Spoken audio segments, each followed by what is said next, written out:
Baik pemirsa, kita akan lanjutkan perbincangan. Masih juga kita terhubung dengan Kabid Humas dari Polda Sulawesi Selatan, yaitu Pak Sulpan. Pak Sulpan, kalau memang secara kejiwaan dari pemeriksaan ini tidak menderita gangguan jiwa 4 orang ini sehingga kemudian ditetapkan sebagai tersangka, apakah kemudian orang tua ini juga mengikuti pesugihan seperti yang diceritakan, Pak?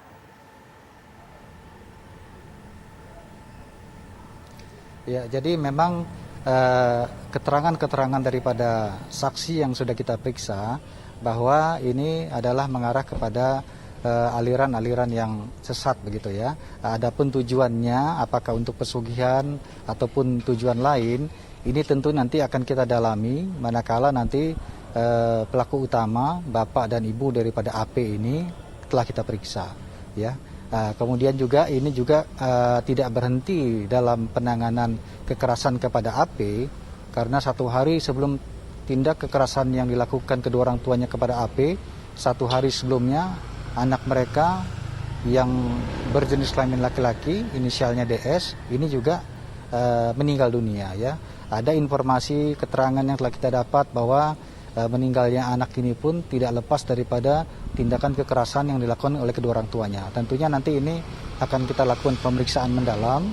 Bila perlu juga apabila dianggap perlu nanti akan kita lakukan otopsi ulang terhadap korban yang telah dikuburkan itu ya, DS ya inisialnya. Baik, Pak Sulpan, sudah berapa lama orang tua AP ini mengikuti aliran sesat atau mempelajari ilmu hitam tersebut?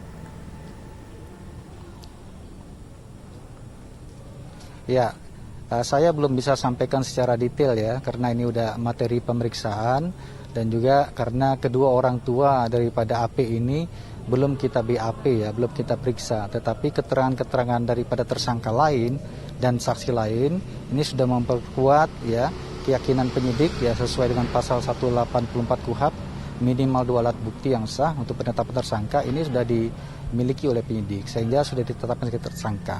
Kita harapkan nanti dengan pemeriksaan daripada kedua orang tuanya ya dalam waktu dekat, tentunya nanti akan menguak daripada motif-motif yang lebih dalam lagi ya, apa maksud dan tujuannya. Tapi yang jelas ini bisa dikatakan adalah aliran sesat yang diyakini kedua orang tuanya begitu. Baik, Pak Zulpan, ibu dari korban ini, informasi yang kami dapatkan, pengakuan ataupun cerita dari saudaranya adalah berprofesi sebagai petani. Adakah profesi lain yang juga dijalani oleh orang tua ini? Mungkin sebagai dukun atau sebagai pengobat alternatif begitu Pak? Karena pada saat melakukan penyiksaan, salah satu alasan ataupun argumentasi dari orang tua ini mengatakan bahwa ia menyiksa anaknya itu untuk bisa mengobati penyakit matanya. Apakah memang ada profesi seperti itu Pak dari kedua orang tua ini?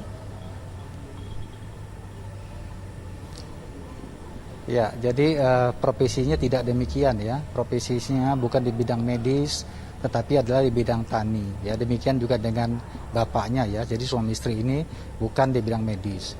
Adapun keterangan yang disampaikan bahwa itu dalam rangka pengobatan, memang itu dalih yang disampaikan pada saat mereka diamankan oleh petugas begitu ya. Jadi seolah-olah mengatakan halusinasi, kemudian di dalam tubuh anaknya ada penyakit yang hanya bisa dikeluarkan apabila mata kanannya dicongkel begitu ya. Jadi tentunya ini hal yang saya rasa juga tidak bisa kita terima dengan akal sehat tentunya ya. Itu makanya pada saat penangkapan awal ya ini kita periksakan dulu kejiwaannya begitu ya. Tetapi dalam perkembangan pemeriksaan yang dilakukan oleh penyidik ya, hal tersebut tentunya jauh daripada perkiraan semula, karena keterangan yang diberikan kepada penyidik dari para tersangka yang ditetapkan di awal, paman dan kakeknya, kemudian para saksi-saksi yang lain. Awalnya kita memeriksa 4 saksi, sampai hari ini sudah 9 saksi kita periksa.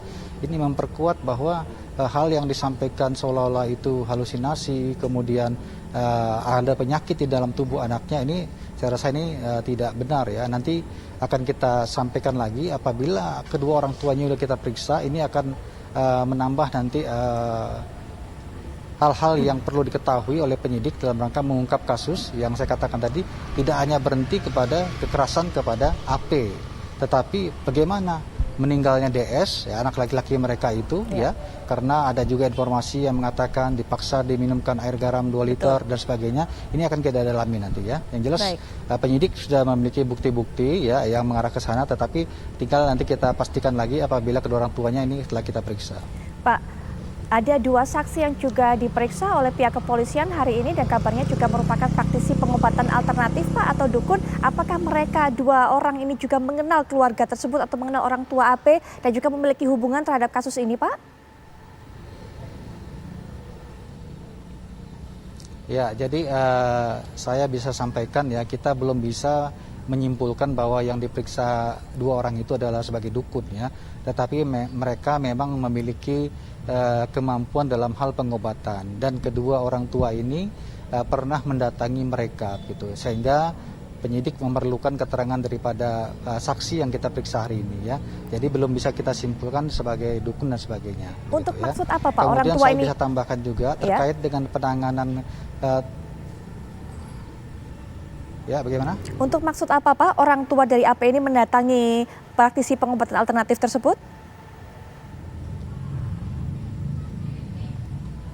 Ya, nanti kita akan sampaikan ya apabila kedua orang tuanya sudah kita periksa ya. Jadi tidak bisa keterangan sepihak, nanti saya sampaikan karena belum valid ya. Nanti penyidik sudah memiliki beberapa bukti-bukti yang mengarah ke sana. Tentunya ini materi penyidikan juga tidak bisa disampaikan setelah terbuka dulu ke publik.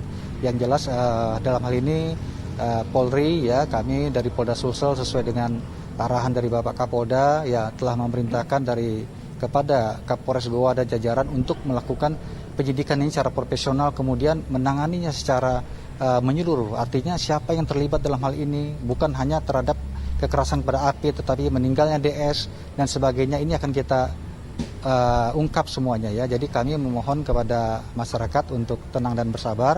Yang jelas penyidik akan menangani secepat mungkin masalah ini.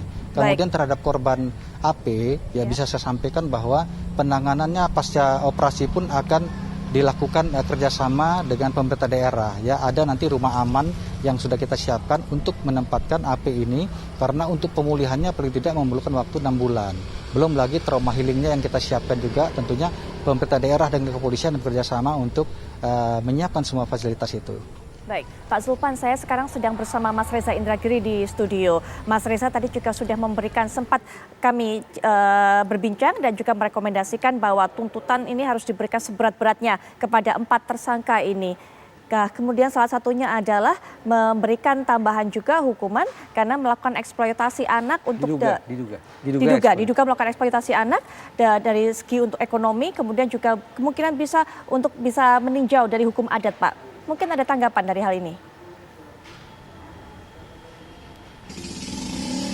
Ya, jadi masukan dari Mas Reza ini sudah kita tampung ya. Tadi pagi juga kita sudah dialog dengan Mas Reza ya di salah satu stasiun televisi yang lain, bahwa sementara ini penyidik mempersangkakan kepada para tersangka ini adalah Undang-Undang Nomor 35 tahun 2014 tentang perubahan atas Undang-Undang Nomor 23 tahun 2002 tentang perlindungan terhadap anak ya, pasal 44 ayat 2 dengan ancaman hukuman 10 tahun.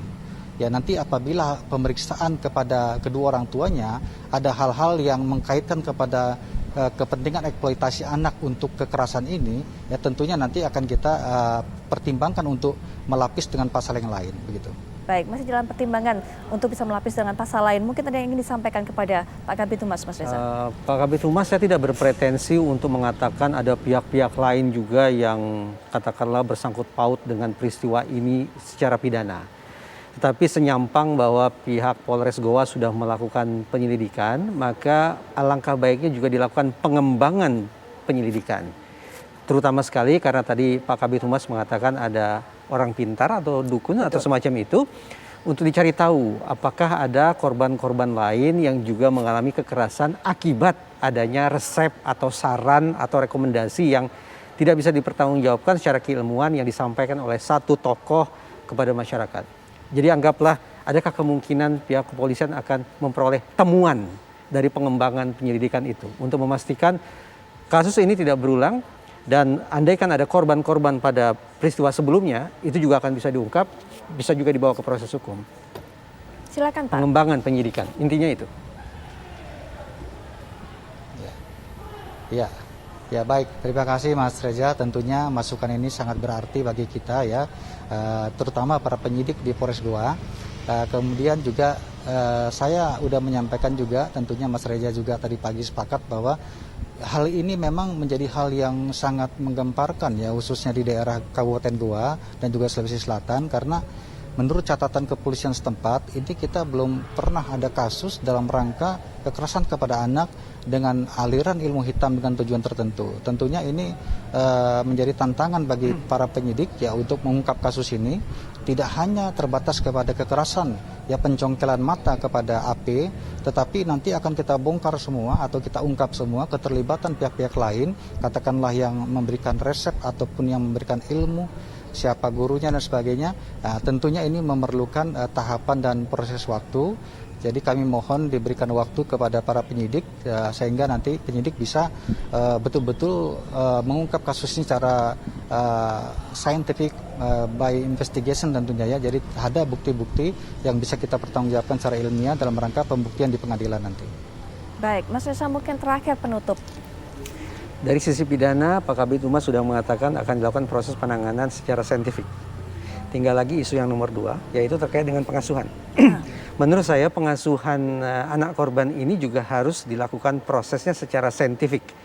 Ini bukan merupakan ranah kerja kepolisian, tapi merupakan ranah kerja Kementerian Sosial. Kita mengapresiasi bahwa ada anggota keluarga yang dengan begitu cekatan, dengan begitu sigap mengevakuasi korban. Ya. Tetapi mengevakuasi korban adalah hal yang berbeda dengan pengasuhan.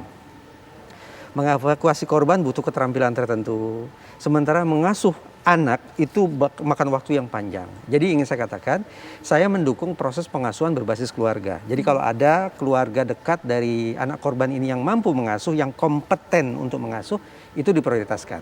Tapi silakan dilakukan assessment se-scientific mungkin. Tidak hanya dari sisi kepedulian, tidak hanya dari sisi kesigapan atau kecekatan, tapi juga misalnya kesiapan secara finansial seperti apa, pola hidup sehari-hari seperti apa, tingkat pendidikannya seperti apa, pengendalian emosi, relasi kepada anak, dan seterusnya, dan seterusnya. Ada banyak sekali unsur yang harus diperhatikan untuk kemudian otoritas terkait menyimpulkan inilah yang paling kompeten untuk mengasuh. Apakah berbasis keluarga ataukah merupakan pengasuhan alternatif. Andaikan ternyata di lingkup keluarga dianggap tidak ada yang kompeten untuk itu, maka apa boleh buat? Anak korban harus diambil menjadi anak negara demi kepentingan terbaik anak itu sendiri. Baik. Nanti kita akan terus tunggu bagaimana kelanjutan dari kasus ini. Tapi terima kasih Pak Kabid Humas, Pak Sulpan yang sudah meluangkan waktunya untuk bisa memberikan informasi terbaru kepada kami. Kami akan terus tunggu perkembangannya. Baik, Mas Reza juga terima kasih sudah hadir dan juga memberikan pandangannya.